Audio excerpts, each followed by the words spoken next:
sobre a epopeia de Gilgamesh, o dilúvio e associações. A epopeia de Gilgamesh é a obra literária mais antiga produzida pelos seres humanos. A descoberta das tábuas ela remonta à era heróica das escavações, em meados do século XIX.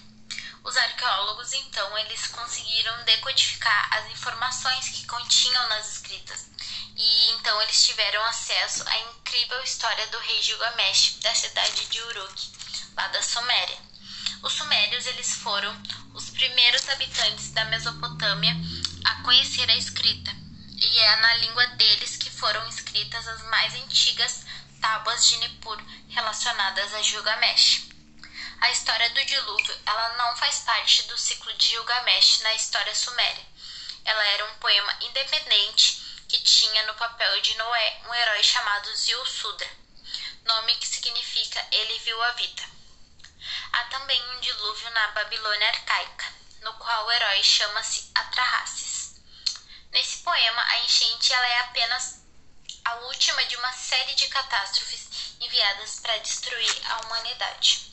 Hoje, porém, a parte do dilúvio na epopeia de Gilgamesh é a que realmente nos interessa. Primeiramente, então, Gilgamesh ele vai atrás de Utnapishtim para tentar descobrir o segredo da imortalidade, depois que o seu amigo Enkidu morre. Utnapishtim, então, ele diz que vai contar um mistério para Gilgamesh e diz que vai revelar um grande segredo dos deuses a ele. E então ele conta a história do dilúvio, que acontece na cidade de Shuruppak, que fica às margens do Eufrates. Diz que a cidade ela envelheceu, assim como os deuses que ali moravam, que o tumulto na terra despertou a ira do grande Deus. E Enlil, um deus, ele ouviu o caos e disse aos deuses reunidos: o alvoroço dos humanos é intolerável. O sono já não é possível por causa da balbúrdia.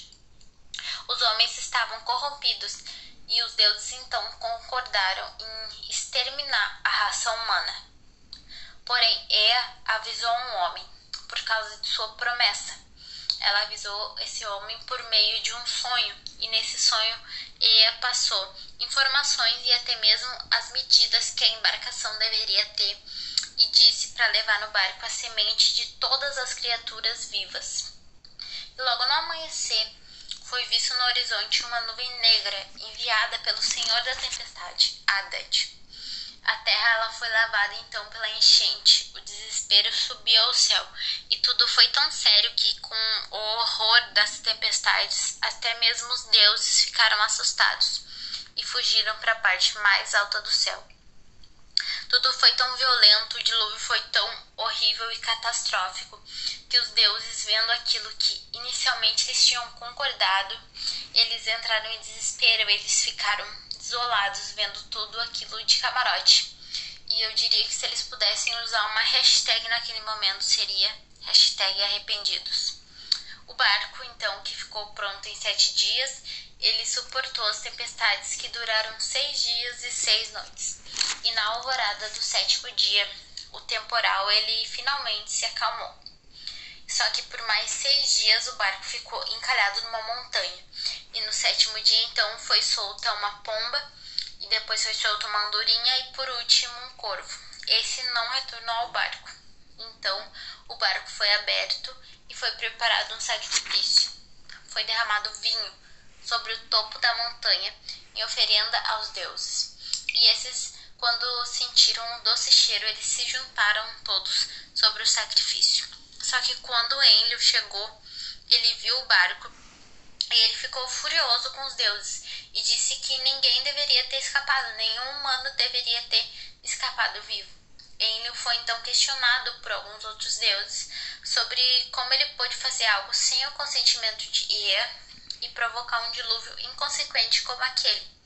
Por fim, então, Enlil ele decide tornar Utnapishtim e sua mulher imortais, e os deuses o colocam para viver na foz dos rios. Gilgamesh continua a procura pela planta, então, que faria as pessoas voltarem a ser jovens novamente.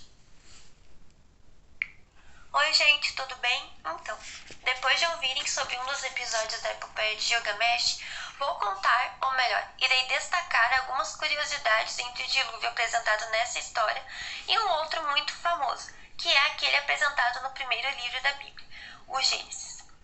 Na narrativa apresentada na epopeia, vários deuses castigam a humanidade por causa de suas maldades e pecado. Já no caso da história contada na Bíblia, apenas Deus faz isso. Nas duas versões apresentadas, o homem responsável pela construção da arca é dotado de princípios como a integridade e a honestidade, sendo este responsável também por salvar um grupo de pessoas limitado e selecionado, juntamente com todas as espécies de animais, uma fêmea e um macho de cada. A diferença fica por conta da maneira como ambos receberam a mensagem. Noé foi comunicado diretamente por Deus, enquanto Utnapishtim recebeu a informação por meio de sonhos. As arcas tinham formas diferentes. A de Noé era retangular, já a de Utma era quadrada. O dilúvio relatado na Bíblia teve duração de 40 dias e 40 noites, enquanto a de Gilgamesh ocorreu em apenas 6 dias e 6 noites. As duas narrativas apresentam a versão de que aves foram enviadas para fora da embarcação como forma de encontrar terra seca. Em Gênesis, os pássaros eram um corvo e um pombo. Já na epopeia, foram uma pomba, uma andorinha e um corvo. Quando as chuvas se acalmaram, as arcas pousaram em zonas montanhosas.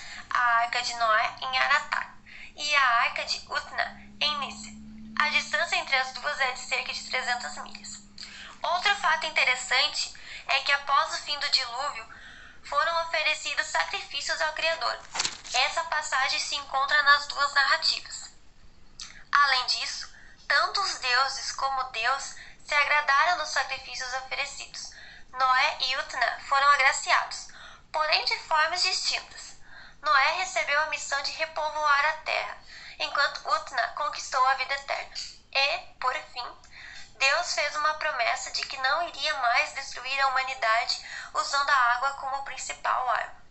Muito obrigada pela atenção.